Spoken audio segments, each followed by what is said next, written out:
Bismillahirrahmanirrahim. Hai, Assalamualaikum dan selamat sejahtera buat semua pelajar. Cikgu harap semuanya masih lagi bersemangat untuk meneruskan pelajaran walaupun berada di rumah. Okey, jadi kali ini dalam part 1 yang lepas pelajar telah mengetahui tentang maksud elemen mekatronik. Okey, siapa pengasas dia. Okey, dan pelajar juga diterangkan tentang revolusi perindustrian. Okey, 1.0 sehinggalah 4.0. Jadi 9 teras revolusi perindustrian 4.0 itu pelajar kena tahu dulu. Okey, jadi di sini pada hari ini kelas kita hari ini, okey, cikgu akan pergi kepada 4.2. Okey, 4.2 iaitu aplikasi teknologi, okey, yang lebih mendalam dalam bidang mekatronik. Okey, kita teruskan. Okey, jadi dalam pelajaran kita pada hari ini, pelajar mesti mengetahui tentang elemen mekatronik. Okey, mesti tahu tentang elemen mekatronik yang berkaitan dengan produk-produk mekatronik. Kalau contoh gambar cikgu tunjukkan, ada mesin basuh. Okey, mesin basuh elektronik, produk komputer riba. Okey, ada drone. Okey. Ini adalah produk-produk yang menggunakan mekatronik. Sebenarnya banyak lagi dalam kehidupan kita produk-produk yang dihasilkan berkaitan tentang mekatronik. Okey. So kita pergi seterusnya. Okey, jadi untuk mengenal pasti produk mekatronik, pelajar dikehendaki membina sebuah jadual. Okey, membina sebuah jadual untuk mengenal pasti adakah produk ini adalah berkaitan dengan produk mekatronik. Contohnya kat sini, periuk nasi elektrik. Adakah produk ini menggunakan tenaga elektrik? Ya, betul. Okey, zaman sekarang banyak periuk nasi yang telah dihasilkan adalah menggunakan tenaga elektrik. Dah tak lagi menggunakan kayu api. Okey, di setengah-setengah negara sahaja yang menggunakan kayu api, tapi di Malaysia kebanyakan menggunakan tenaga elektrik. Okey. Lepas tu, adakah produk mempunyai panel kawalan sendiri? Ya. Periuk nasi ada panel kawalan sendiri. Apabila nasi telah bermasak pada satu tahap, maka secara automatik dia akan stop. Okey, stop current ataupun stop elektrik untuk supaya dia tidak memanaskan lagi beras ataupun nasi itu. Okey. Jadi adakah produk mempunyai bahagian yang boleh bergerak? Tidak. Okey. Kalau periuk nasi boleh bergerak dah macam mesin basuh. Okey, so produk ini tidak boleh bergerak. Adakah produk mempunyai penderia? Ya. Ada penderia iaitu penderia haba iaitu pemanas. Okey, lepas tu adakah produk berfungsi secara automatik? Ya. Okey, produk berfungsi secara automatik dengan apabila pada satu tahap kepanasan, maka dia akan cut off elektrik untuk terus menghasilkan tenaga haba. Okey, jadi kepada produk-produk seterusnya, pelajar diminta untuk tik. Okey, tik sahaja. Okey, adakah menggunakan tenaga elektrik? Okey, kipas siling. Okey. Ini jadual untuk mengenal pasti produk mekatronik. Okey, jadi cikgu teruskan lagi. Okey, jadi sampailah masa untuk kita mengenal pasti elemen mekatronik. Okey, elemen mekatronik iaitu ada 4. Okey. Yang pertama elektrik, yang kedua mechanical, yang ketiga elektronik dan yang keempat kawalan dan pengatur caraan. Okey, cikgu ulang. Jadi 4 elemen ini mesti pelajar kena ingat. Yang pertama adalah elektrik, yang kedua mechanical, yang ketiga elektronik dan yang keempat kawalan dan pengatur caraan. Jadi perlu ingat sehingga kita habis belajar. Okey. Sehinggalah pelajar dah meningkat, dah sampai ketua ke, okey, kena ingat 4 elemen mekatronik ini. Okey. Alright. Seterusnya, Kita pergi kepada sistem elektrik. Kenapa penting sistem elektrik ni? Iaitu sebagai sumber bekalan kuasa arus terus atau arus ulang-alik. Okey, arus terus dipanggil AT dan arus ulang-alik dipanggil AU. Jadi sistem elektrik ni adalah penting untuk sumber kepada contohnya bateri. Okey, kalau bateri ni tak ada sumber elektrik, serupa tak ada berfungsi. Jadi sistem elektrik ni penting untuk bateri. Contohnya menghidupkan kipas. Okey, alright. Lepas tu dia mengambil kira aspek keselamatan, kedudukan peranti dalam litar. Okey, jadi sistem elektrik ni kalau kita tengok contoh, macam mana kita nak dapatkan sumber tenaga elektrik? Kalau dalam gambar contoh cikgu daripada panel solar. Sistem suria kita memancarkan cahaya dan panel solar menangkap cahaya tadi. Okey, dan mengubah kepada tenaga elektrik dan disalurkan kepada bateri, bateri dicas dan akhir sekali disalurkan kepada kipas dan akhirnya kipas pun berpusing. Okey, kalau kat rumah yang pakai panel solar lah, kalau kat rumah yang pakai tenaga elektrik dah tak ada sistem bateri ni. Okey, canggih kan? Jadi sistem elektrik ni boleh dikira sebagai, kalau dalam manusia, seperti salur darah lah. Okey, salur darah kita ni. Kalau tiada, maka organ-organ dalam kita punya tubuh badan tidak akan berfungsi. Seperti mana kita punya rumah. Okey. Alright, seterusnya. Sistem mekanikal. Okey. Apa pentingnya? Iaitu gabungan beberapa komponen mekanikal membolehkan produk bergerak atau berputar. Jadi pentingnya sistem mekanikal, okey, yang membolehkan produk tadi bergerak atau berputar. Menggunakan apa? Okey, mekanikal. Kita ingat ada banyak komponen mekanikal, antaranya adalah gear, tali sawat, itu contoh contoh gear, tali sawat, rantai, takal. Okey.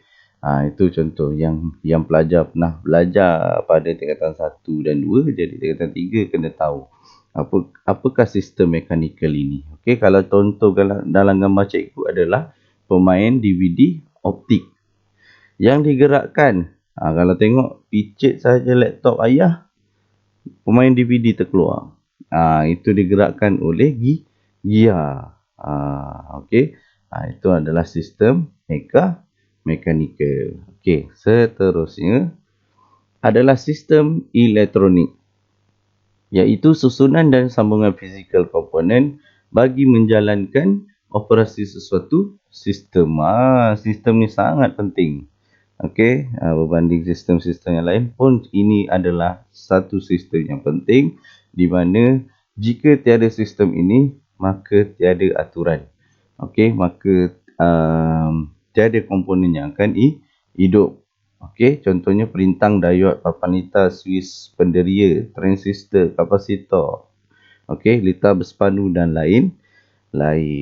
Okey, jadi komponen-komponen elektronik inilah yang bila disusun dan digabungkan, maka boleh menjadi sesuatu produk. Okey.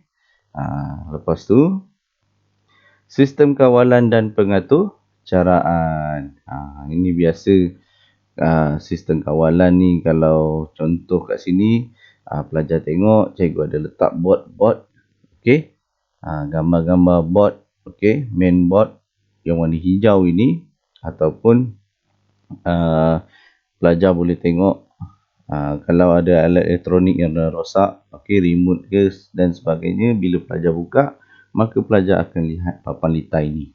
Okey, papan litar inilah yang menggabungkan semua peralatan elektronik di dalam ni. Okey.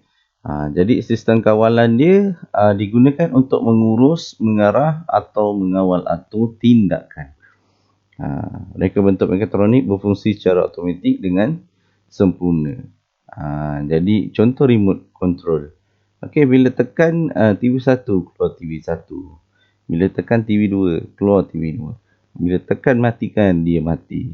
Bila tekan hidup, dia hidup. Okey, jadi kawalan yang digunakan boleh mengawal atau tindakan. Mesin basuh contohnya. Tekan start, dia berpusing. Okey, itu adalah sistem kawalan. Jadi, macam mana dengan sistem pengaturan? Okey, kita tengok membangun atur cara komputer menggunakan bahasa pengatur caraan seperti Java, Python, Visual Basic dan C++. Okey, peraturan sintak dan semantik menetapkan cara menulis arahan untuk mikropengawal yang mengawal operasi alat elektronik. Ini lebih mendalam lah. Okey, tadi sistem kawalan. Okey, yang ini sistem pengatur caraan. Kawalan dan pengatur caraan sama, tapi kita kena kenal pasti apa dia kawalan, apa dia pengatur caraan. Okey, pengatur caraan ni lebih kepada sistem komputer yang menggunakan bahasa pengatur caraan seperti Java, Python, Visual Basic dan C++. Ni ada software dia. Jadi pelajar kena belajar macam mana untuk buat pengatur caraan supaya produk tadi berfungsi. Okey. Contohnya kereta kawalan jauh. Macam mana kereta kawalan jauh tu nak bergerak sendiri dan sampai beberapa jauh, berapa meter atau berapa sentimeter dia berhenti. Inilah sistem pengatur caraan. Okey, ni lebih mendalam lah. Okey. Okey, seterusnya. Jadi kat sini cikgu buat contoh yang mana elemen mekatronik itu diterapkan dalam beberapa produk. Okey, contohnya kat sini kereta kawalan jauh. Ni seperti mana yang ada dalam buku teks kamu dalam surat 12 dan 13. Kalau kamu boleh semak sekali. Okey. Dalam kereta kawalan jauh ni macam mana kita nak kenal elemen mekatronik dalamnya, iaitu sistem mekanikal. Betul tak? Ada tak gear dalam kita punya kereta kawalan jauh? Ya, ada, betul. Okey, jadi ada tak sistem elektronik? Ya, ada. Kat mana? Pemacu motor, modul geganti.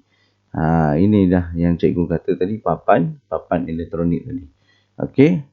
Lepas tu ada tak sistem elektrik? Ada. Kat mana? Letaknya dekat motor AT. Lagi kat mana? Dekat bateri. Sama ada dia pakai bateri alkali ataupun bateri kadmium nikel. Bateri alkali biasalah. Bateri yang kita tengok AA, AAA. Okey. Kalau bateri kadmium nikel ini biasanya dah digunakan pada produk telefon. Produk telefon banyaklah guna bateri kadmium nikel yang boleh dicas semula. Bateri alkali tidak boleh dicas semula. Okey. Jadi ada tak sistem kawalan dan pengatur caraan? Ya, ada. Di mana letaknya? Di mikro pengawal. Itu kalau kereta kontrol yang boleh bergerak sendirilah. Ataupun yang boleh berfungsi dengan pengatur caraan telefon bimbit. Pelajar-pelajar dah set, dia bergerak ke hadapan beberapa meter dan set semula beberapa meter untuk kembali ataupun mengundur. Okey, jadi kereta kawalan jauh tersebut merupakan produk mekatronik. Okey, so seterusnya. Okey, pintu gelangsar automatik. Kenapa bila sebut elemen mekatronik ada dalam pintu gelangsar elektronik automatik? Kenapa? Kita tengok. Okey. Jadi dalam pintu gelangsar automatik, di mana letaknya sistem mekanikal? Tengok pintu gelangsar pun dia buka sendiri. Lepas tu dia tertutup sendiri. Jadi kat mana? Dekat dia punya pergerakan tadi. Macam mana boleh berlaku pergerakan? Bila berlaku pergerakan, maka dia berkaitan dengan sistem mekanikal. Dia menggunakan apa? Tali sawat. Okey, motor menggerakkan tali sawat, jadi pintu tu boleh terbuka dan tertutup. Okey, bila ada pergerakan saja dia ada kaitan dengan sistem mekanikal. Okey, seterusnya, betul tak dia ada sistem elektronik? Ya. Di mana letaknya? Di litar pemacu motor dan juga penderia gerakan. Jadi orang tengah lalu nak masuk, pintu pun terbuka. Kerana apa? Kerana ada penderia gerakan. Bila nak lalu masuk, penderia gerakan detect ada pergerakan daripada manusia, maka pintu pun terbuka. Isyarat dia macam mana? Penderia gerakan mengesan pergerakan, okey, menghantar isyarat ke litar pemacu dan akhir sekali litar pemacu pergi kepada sistem elektrik iaitu motor AT dan juga pengubah, dan akhir sekali tali sawat bergerak dan pintu terbuka. Okey. Alright. So kita tengok sistem elektrik berkaitan dengan motor AT. Lepas tu dia ada pengubah. Pengubah ni supaya motor tadi boleh buka dan tutup. Lepas tu sistem kawalan dan pengaturcaraan terdiri daripada sistem kawalan yang telah diatur cara, berfungsi untuk memproses isyarat input dari penderia gerakan dan menghantar isyarat output kepada pemacu motor AT untuk membuka dan menutup pintu. Okey, saya ulang. Dia punya cara pergerakan pintu gelangsa automatik. Okey, daripada pergerakan kita berjalan untuk masuk ke dalam shopping kompleks contohnya. Okey, penderia gerakan akan mengesan pergerakan kita dan akhir sekali dia menghantar isyarat pergerakan tadi kepada litar pemacu dan sistem pengaturcaraan dan juga kawalan. Jadi sistem kawalan dan pengaturcaraan tadi memproses data dan apa tindakan yang perlu dilakukan iaitu dia menghantar isyarat membuka pintu kepada motor AT dan akhir sekali pintu gelangsa. Motor AT menggerakkan sistem mekanikal iaitu tali sawat dan akhirnya pintu pun terbuka. Sama juga apabila pintu tertutup dikawal oleh sistem kawalan dan pengaturcaraan.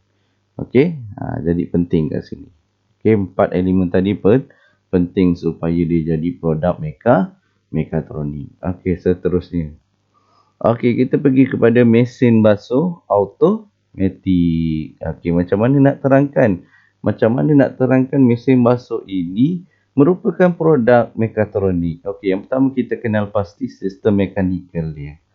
Okey, apa sistem mekanikal yang terdapat dalam mesin basuh? Kalau tengok sini, komponen mekanikal ialah takal, tali sawat, gear, drum dan galas berbola. Kalau cikgu tanya, macam mana kamu tahu mesin basuh ini merupakan produk mekatronik? Ya cikgu, sebab saya nampak dalam sistem mekanikal, drum itu berputar. Berputar disebabkan oleh apa? Oleh tali sawat, takal dan juga gear.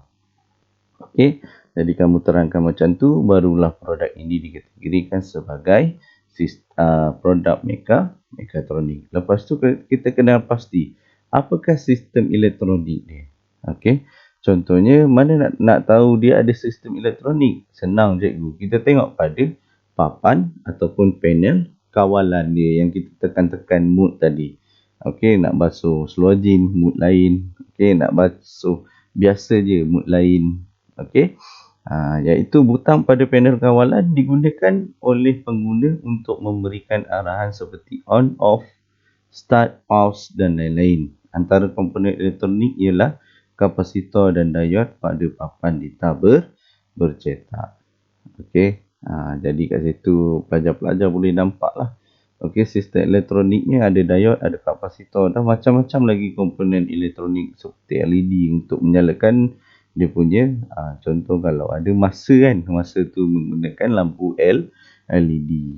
Okey, jadi kita pergi kepada sistem elektrik. Betul tak dia pakai sistem elektrik? Mestilah betul. Okey, zaman sekarang cikgu dah cakap banyak produk semuanya menggunakan tenaga elektrik. Jadi kita nak kenal pasti mesin basuh ni menggunakan tenaga elektrik atau tak ialah dengan dia menggunakan motor AU dan juga pengubah. Pengubah untuk apa? Untuk tadilah cikgu cakap. Okey, untuk motor tadi bila bergerak ke hadapan dia akan boleh berpatah balik ataupun berpusing kembali. Okey. Jadi kat sini membekalkan tenaga elektrik kepada sistem kawalan motor dan motor AU. Antara komponen elektrik dia adalah pengubah dan juga motor AU. Okey, dah terang-terang. Okey, mesin basuh ini menggunakan sistem elektrik. Dan akhir sekali adalah sistem kawalan dan pengatur caraan. Ya, betul. Memang mesin basuh bergerak secara automatik. Kalau tidak, kamu kena menggerakkan menggunakan tangan. Okey, so tak. Okey, sekarang semua mesin basuh adalah automatik. Kalau ada pun kita jumpa beberapa ketul sahaja yang menggunakan separa automatik. Jadi mesti ada kawalan dan juga pengatur caraan pada papan mikro pengawal. Jadi dia dah set berapa masa, contohnya 1 jam. Okey, dan akhir sekali mesin pun berhenti basuh. Okey, dia bahagikan dalam masa 1 jam, contohnya 15 minit basuh, 15 minit okey untuk kering, 15 minit kemudian untuk apa lagi. Okey, sehinggalah habis 1 jam. Okey, jadi ini antara produk-produk yang kita boleh jadikan contoh sebagai produk mekatronik. Dan bagaimana cara nak mengenal pastinya adalah dengan kita pecahkan sistem mekanikal, sistem elektronik, okey, lepas tu sistem elektrik dan juga sistem kawalan dan pengatur caraan. Mesti ada 4. Okey. Alright, seterusnya. Okey, jadi sampailah kepada tugasan hari ini. Okey, di mana pelajar-pelajar diminta untuk membina nota berkaitan jadual mengenal pasti produk mekatronik. Mana jadual tadi? Okey, kita tengok. Ni jadual dia. Okey, jadi senaraikan. Okey, produk tadi sama seperti jadual cikgu ni. Okey, dan tik. Adakah produk ni menggunakan tenaga elektrik je? Okey. Kalau ya, ya. Kalau salah, salah. Jadi cikgu akan semak. Okey. Seterusnya, pelajar kena buat nota berkaitan 4 elemen mekatronik dan huraian dia. Okey, apa dia sistem elektrik? Apa dia sistem elektronik? Apa dia sistem mekanikal? Dan apa dia sistem kawalan dan pengatur caraan? Okey, dan seterusnya contoh-contoh produk mekatronik seperti kereta kawalan jauh, pintu gelangsa automatik, mesin basuh automatik. Jadi contoh-contoh produk tadilah. Okey, yang cikgu terangkan lah. Okey, ada mesin basuh, lepas tu pecahkan. Okey, contoh mekanikal dia apa? Contoh elektronik dia apa? Okey, kalau pelajar-pelajar masih lagi tak nampak gambaran, okey, tugasan hari ini cikgu akan tunjukkan contoh-contoh pelajar tahun-tahun lepas yang telah membina nota, okey, untuk reka bentuk teknologi. Okey, so kita tengok ini tadi yang cikgu suruh buat jadual untuk mengenal pasti produk mekatronik. Okey, jadi seterusnya ini contoh dia. Elemen mekatronik dan juga dia punya penerangan. Cikgu tak suruh tiru macam ni. Okey, saya rasa pelajar lebih kreatif. Okey, pelajar tahun ni lebih kreatif dan boleh menggunakan konsep peta lighting tadi. Okey, macam-macam kan, boleh pilihan kan. Okey, seterusnya ini adalah contoh produk mekatronik yang cikgu dah tuliskan. Contohnya kereta kawalan jauh. Okey, nampak tak kreatif tak? Ini pelajar tahun lepas. Jadi pelajar tahun ni saya harap lebih-lebih kreatif. Okey. Seterusnya pintu gelas automatik. Okey. Dan juga mesin basuh automatik, juga pecahan dan huraian dia. Okey, jadi sampai di sini saja kelas kita pada hari ini.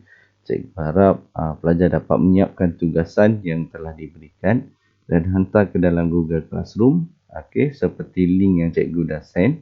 Okey, dan kita akan berjumpa pada part 3 di minggu yang akan datang. Okey, sebelum cikgu mengakhiri video ini, kepada pelajar yang berbangsa Cina, okey, pelajar yang berbangsa Cina, cikgu ucapkan selamat menyambut tahun baru Cina. Okey, gong si pak cai. Okey. Alright, sehingga kita berjumpa lagi. Bye bye. Assalamualaikum warahmatullahi wabarakatuh.